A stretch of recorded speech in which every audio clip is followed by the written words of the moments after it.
রামিসার খুনি হত্যার দায় স্বীকার করছে, তাকে কারাগারে পাঠানো হচ্ছে।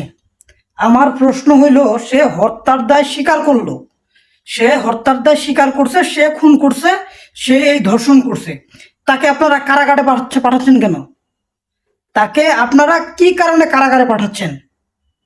সে যে এত বড় অপরাধ করলো, সে তো সেই বাচ্চাটাকে খুন করে ফেলছে, সে এখনো কেন জীবিত? সে যে হত্যা করছে এটা প্রমাণিত হওয়ার পরেও সে এখনো কেন জীবিত?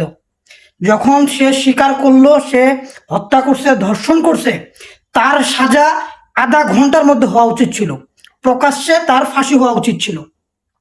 কিন্তু আমাদের দেশের আইন এতটাই দুর্বল, এতটাই দুর্বল, যেটা বলার বাইরে, মানে মুখের ভাষা নাই। আজকে রামেশার সাথে হয়েছে, ইতিপূর্বে আরো অনেকের সাথে হয়েছে, যেটার বিচার আসলে হয় নাই, আমরা দেখিও নাই। হয়তো বিচার প্রক্রিয়া চলছে, জামিনে গেছে, জামিনে গিয়ে শেষ। এইভাবে প্রতিটা মামলা, প্রতিটা ধর্ষণকারী পার পাই যাচ্ছে। সে যখন স্বীকার করলো যে সে হত্যা করছে, সে ধর্ষণ করছে, তাকে তো উচিত ছিল যে আধা ঘন্টার মধ্যে প্রকাশ্যে ফাঁসিতে ঝুলানো। তাকে আপনারা সেটা না করে কারাগারে পাঠালেন কি কারণে? এটা আজকে রামেশের সাথে হয়েছে, কালকে অন্য কারোর সাথে হবে, তারপরের দিন আরো একজনের সাথে হবে।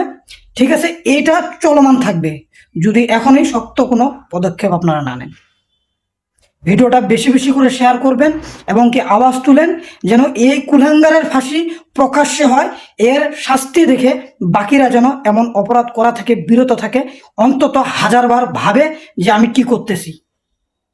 ভিডিওটা বেশি বেশি শেয়ার করে দিবেন।